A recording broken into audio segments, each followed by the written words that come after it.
Good morning, students. Today, in this lecture, we are going to study capacitors. The first topic is what is capacitor.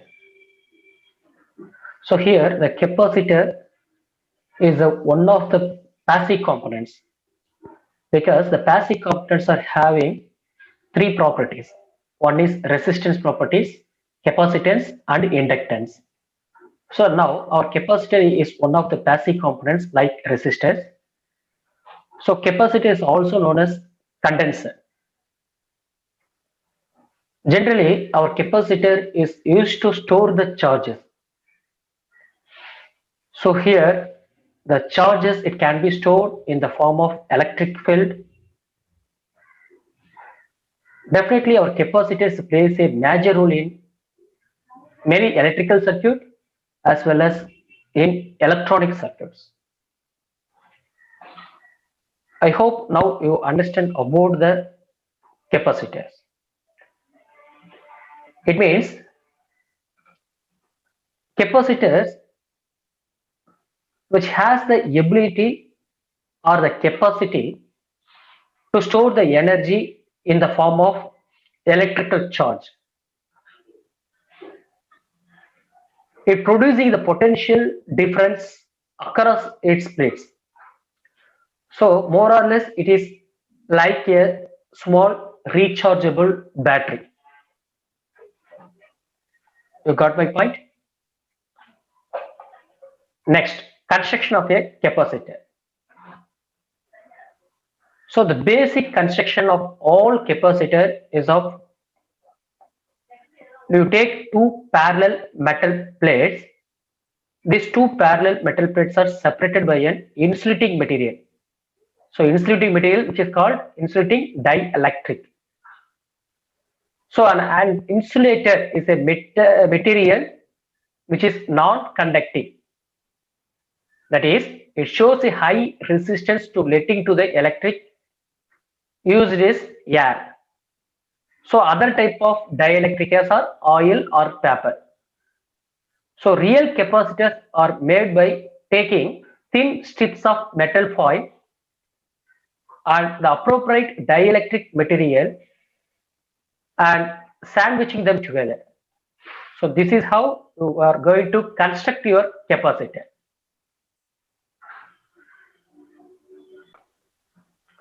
See, I'll show it in diagram. So here, first let us take two metal plate, plate 1, plate 2, separation between these two. Okay. So here, take two lead here, which is connected to plate 1 and plate 2, giving a connection at battery. So here plus, here minus. So this is voltage VC, capacity voltage VC. Okay. Now separation between these two. So this is, we call it as conductive parallel plates, that is dielectric. So separation between these two conductive parallel plates, we call it as dielectric, insulating dielectric.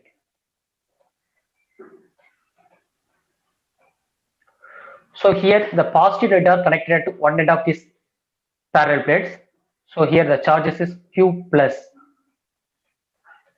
and negative lead of these batteries are connected to second battery in the second parallel plate. That is, it accumulates the negative charges Q minus. Okay, this and all we call it as electrical charge. So for example, here plus plus plus. So here minus minus. Okay. So the symbol for capacitance is you draw like this: two parallel plate and connect with the two lead. So this is the symbol for capacitance. Okay. So generally our capacitors, or we call it as energy storage device.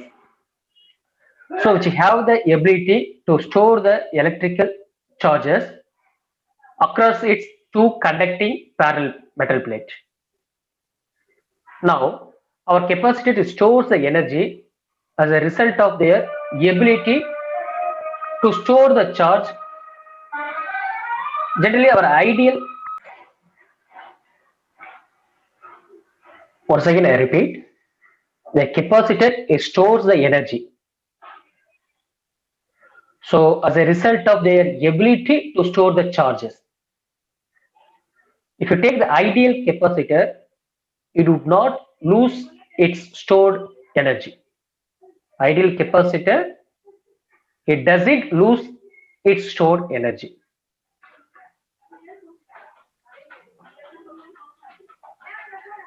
See, this is the construction of the capacitor. So here, our capacitor is achieve a large area. It means large capacitance.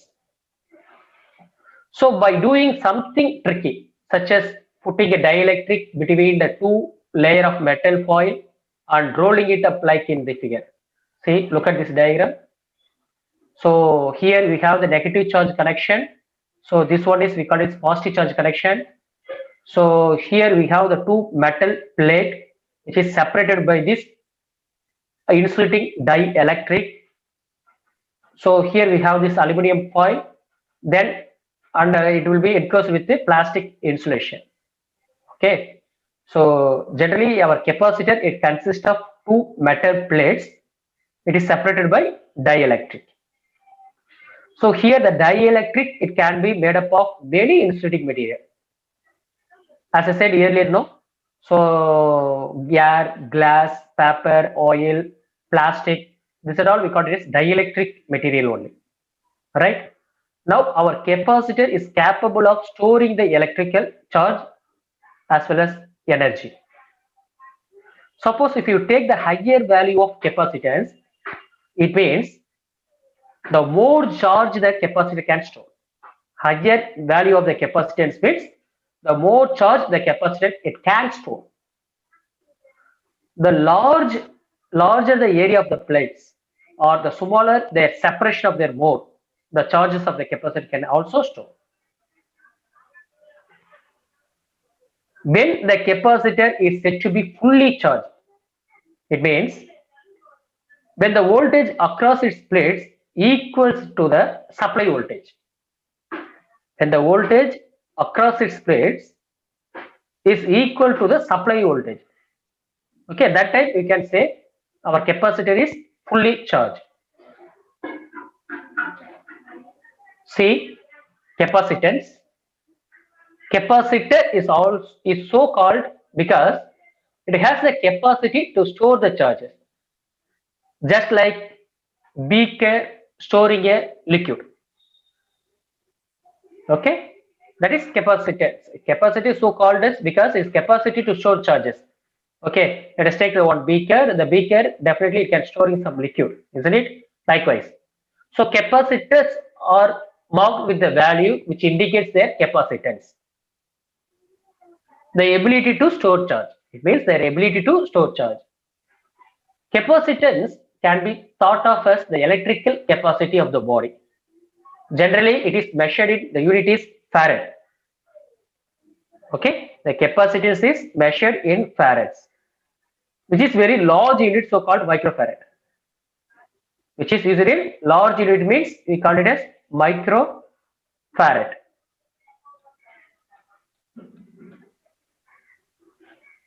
Nanofarad means NF. Picofarad means PF. Okay, so these are all the general units which is measured in the capacitance, for capacitance. Okay, so next we move on to next slide. So here, how the capacity can be measured. So you just note it down here. Maximum working voltage. Important note here.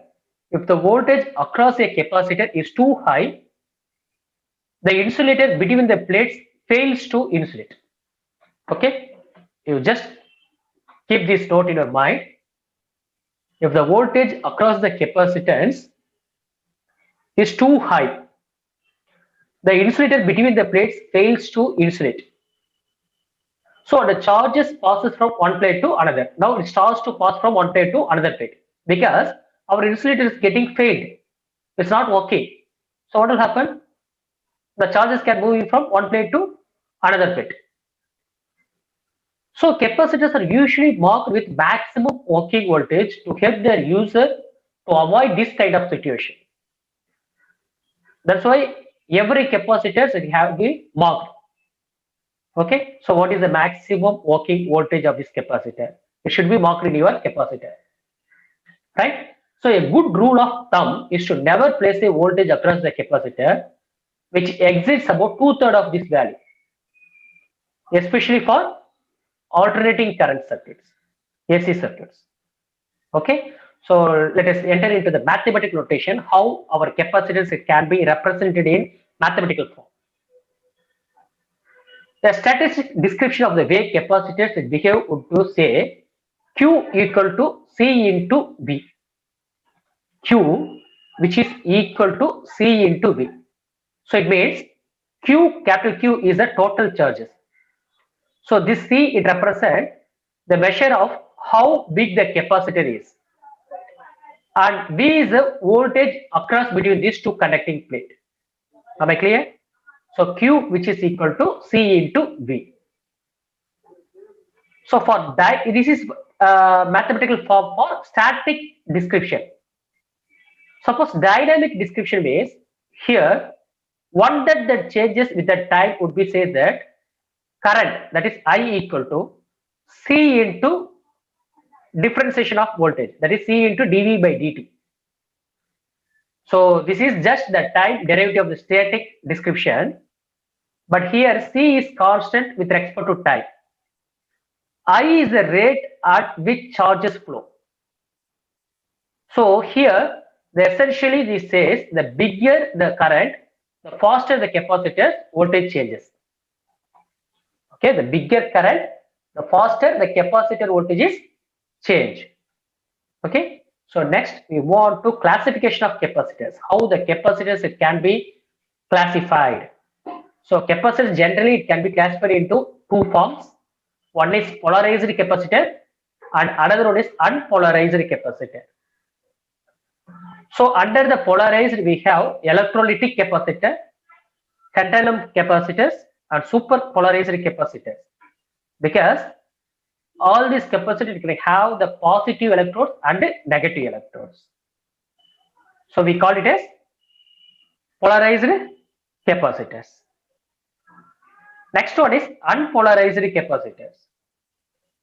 So here unpolarized capacitor means, for example, we have the ceramic capacitor, multi-layer capacitor, polystyrene film capacitor, polyester film capacitors, polypropylene capacitors, we have mica capacitors. Those are all, it comes under the unpolarized capacitor.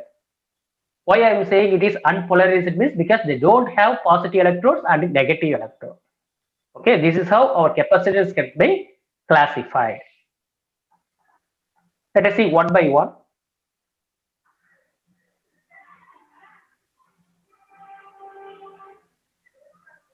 First, ceramic capacitors. So you just look at this diagram. So in this figure, it shows the ceramic capacitor. So ceramic capacitor, it can be marked with some number. You just see this number 104 bar 101, here 22J 3 kV, here 331 kV 1 kV. Okay, so these are the ceramic capacitors. So ceramic capacitors are most used capacitors in any electronic industries. So ceramic capacitors are fixed capacitance type capacitor. They're usually very small. The capacitance of the ceramic capacitors is usually in the range of picofarad to few microfarad. That is less than 10 microfarad value. So they are non-polarized type capacitor.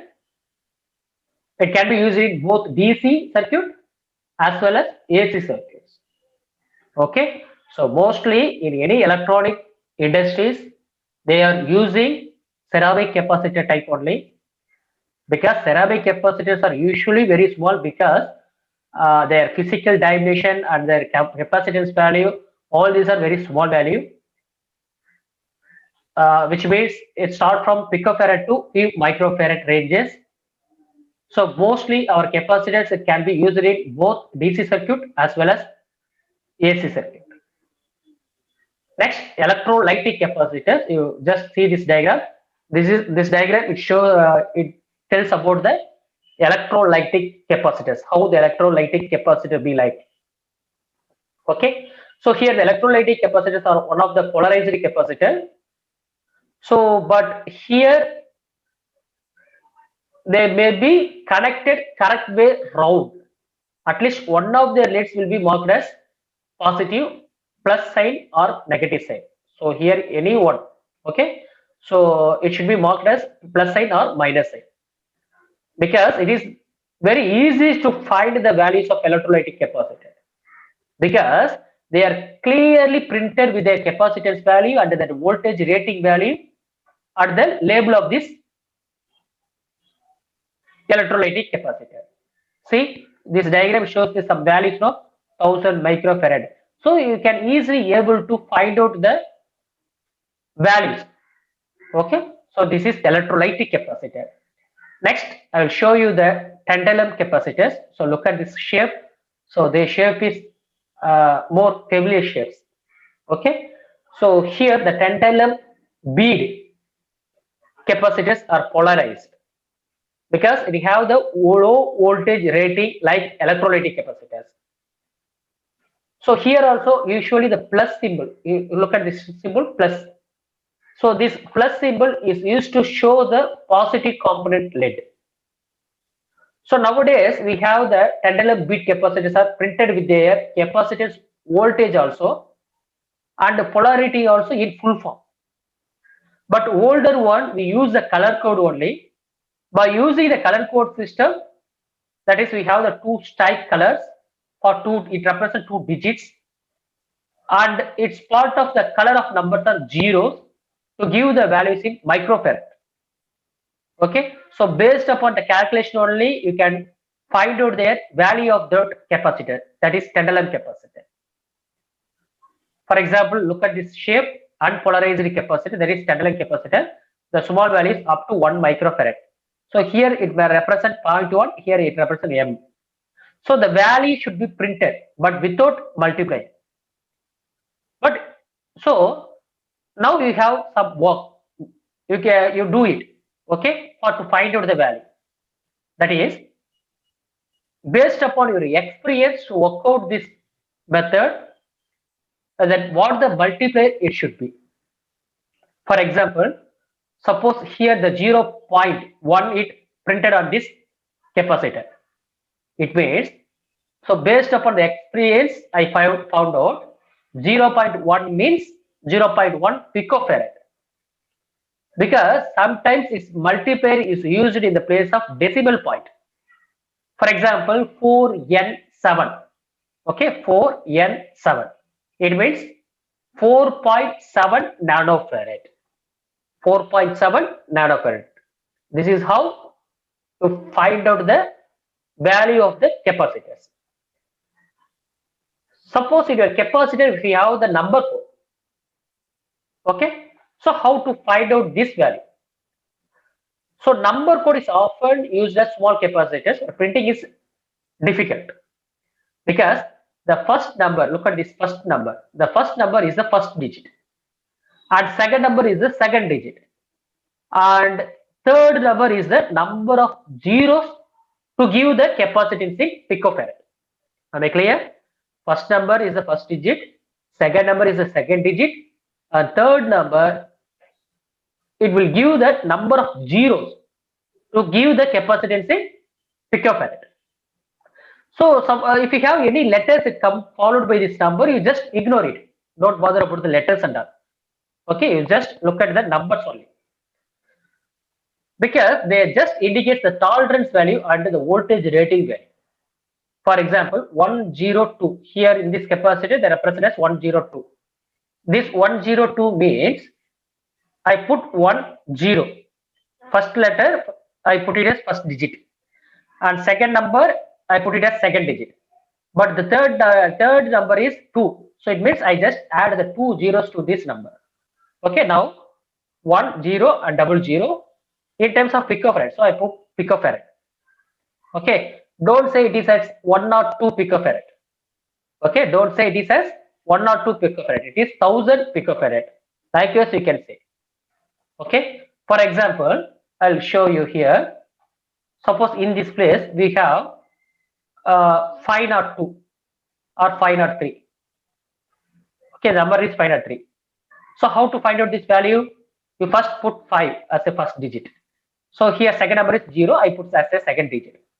But third number is 3. So it means I add just 3 zeros to this now 2 digit. So how much? Ones, tens, 100, 1000, 10,000. So 50,000.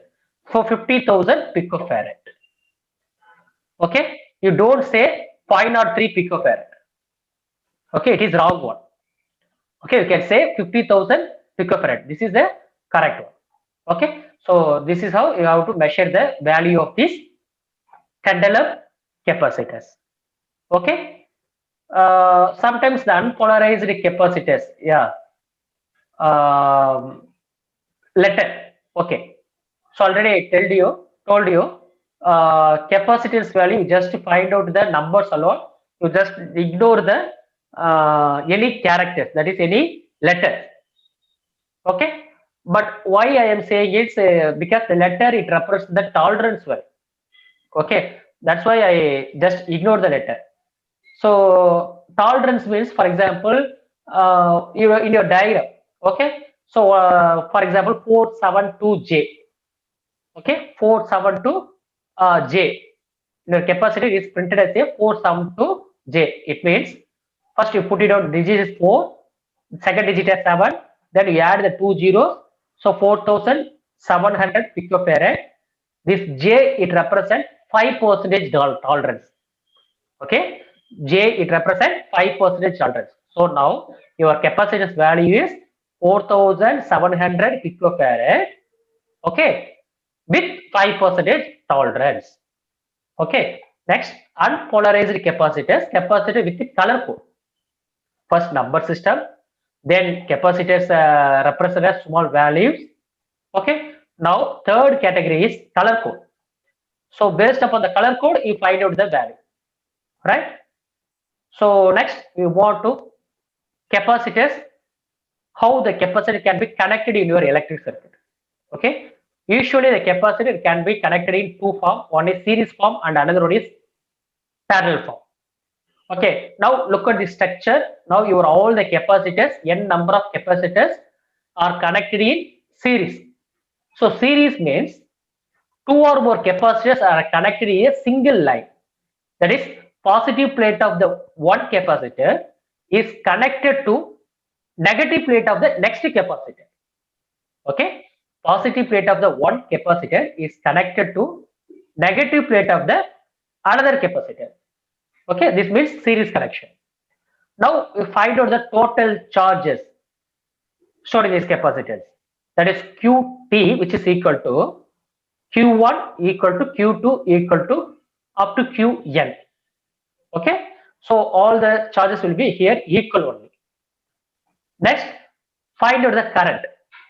Okay, capacity current. That is, current is also equal. I1 equal to I2 equal to up to I. So now Qt it represents total charges. IC it represents capacitive current. When the capacitors are connected in series charge and current is same on all the capacitors. Okay, if we connected the capacitor in series connection, the current must be same on all the capacitors. For series capacitor, the same quantity of electrons will flow through the each capacitor because charges on each plate is coming from adjacent plate only. So here our capacitor it obey the Coulomb's law. Generally our capacitor can be which can obey the Coulomb's law. You know that Coulomb's law. What is Coulomb's law?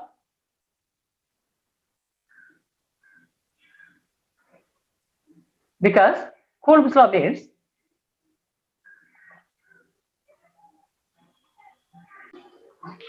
So here, the same capacitors, series capacitor can have the same quantity of electrons.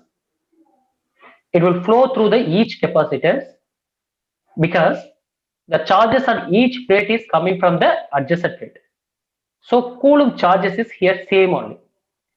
Because Coulomb's our capacitor is obey the Coulomb's law. Coulomb's law is nothing but is directly proportional to the product of the charges and inversely proportional to sum of its Coulomb charges, sum of its capacitance, right?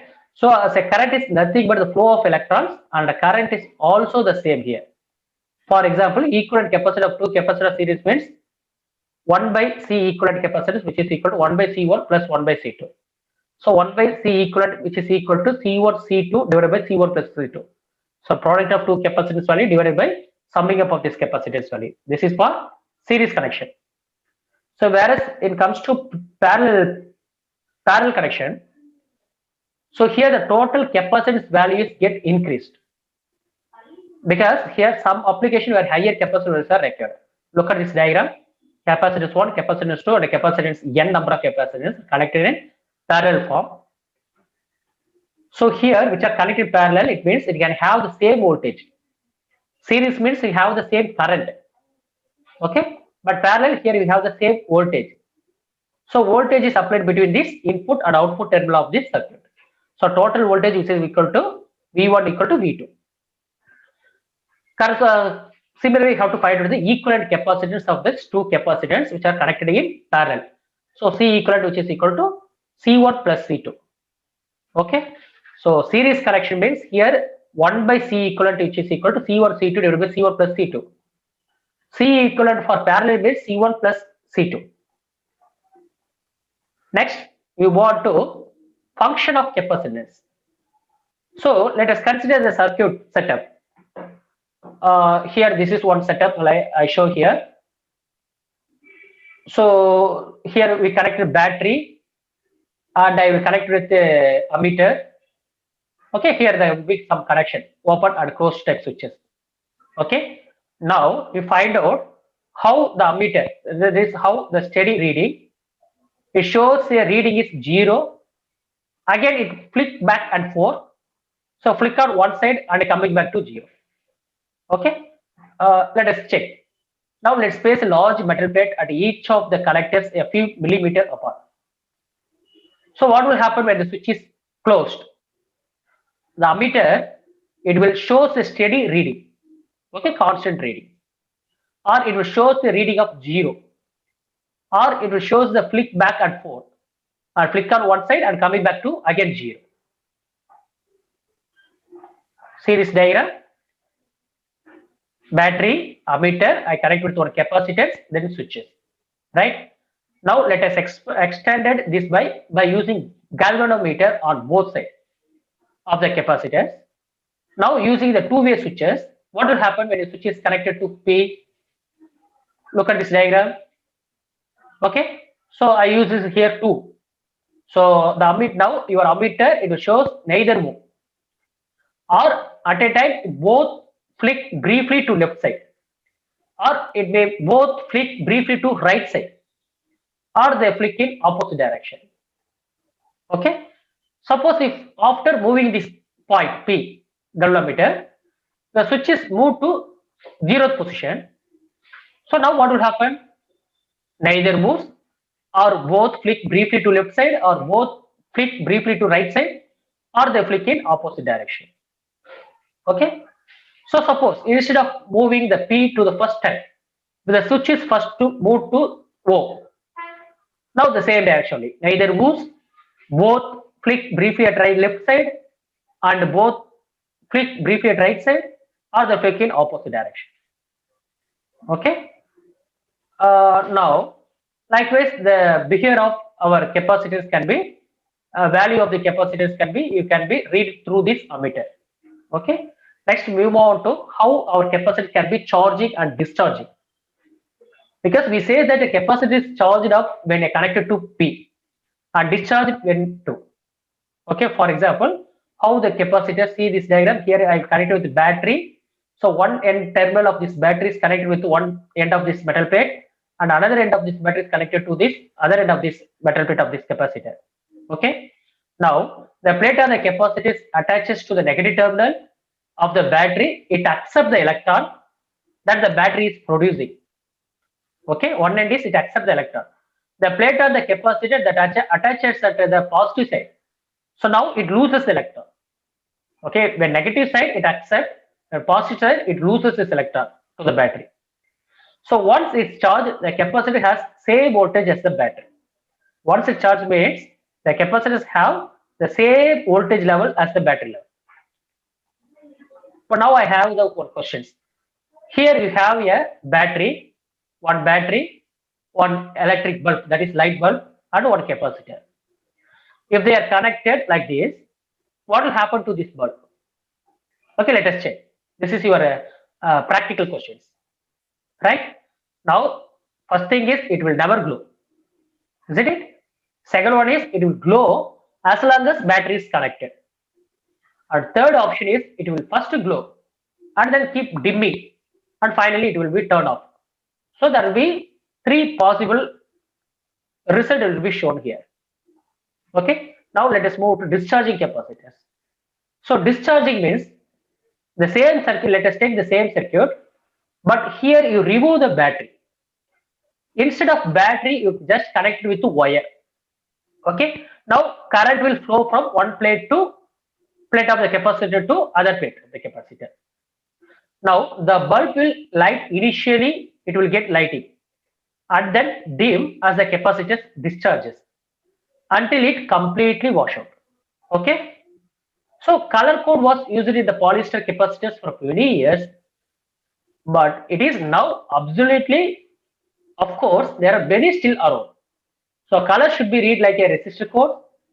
Our top three color bands gives the value in picofarad. Ignore the fourth band, that is because fourth band is tolerance value and fifth band is voltage rating value. You just ignore it.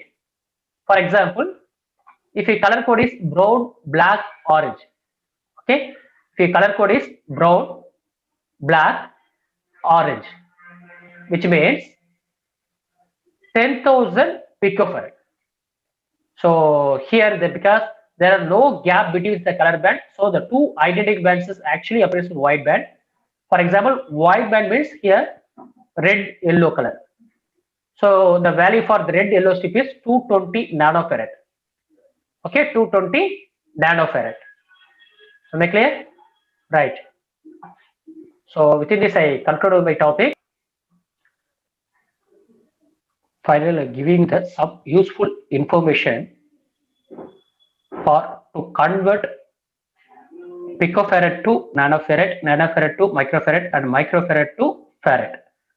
Okay, I'll give you some useful information for you. You just keep in your mind. Suppose if you have the 1000 as your picofarad value, 1,000. Also, okay, when it converted to nanofarad, it became 1.0. When it converted it to microfarad, it became 0.001. Okay.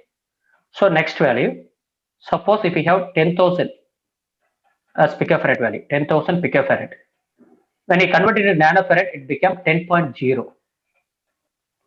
So here, when you converted it to microfarad, it became 0.01. Okay. For example, if we have the 1 lakh, so 1,000, then 000. Now it will be converted into 1000. Okay, when you convert it to microfarad, it became 1.0. Right? For example, if you now nanofarad we have 10,000. Nanofarad we have 10,000. When I convert it to micro, it became 100. Okay, and nanofarad we have 1,000,000. 6 zeros. I add here 6 zeros. So here when you convert it to micro, here we have 4 zeros only. Sorry, 3 zeros only. 1000. When you convert to farad, it became 0.001. Okay.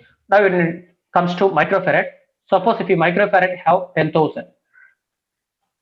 Okay, 10,000.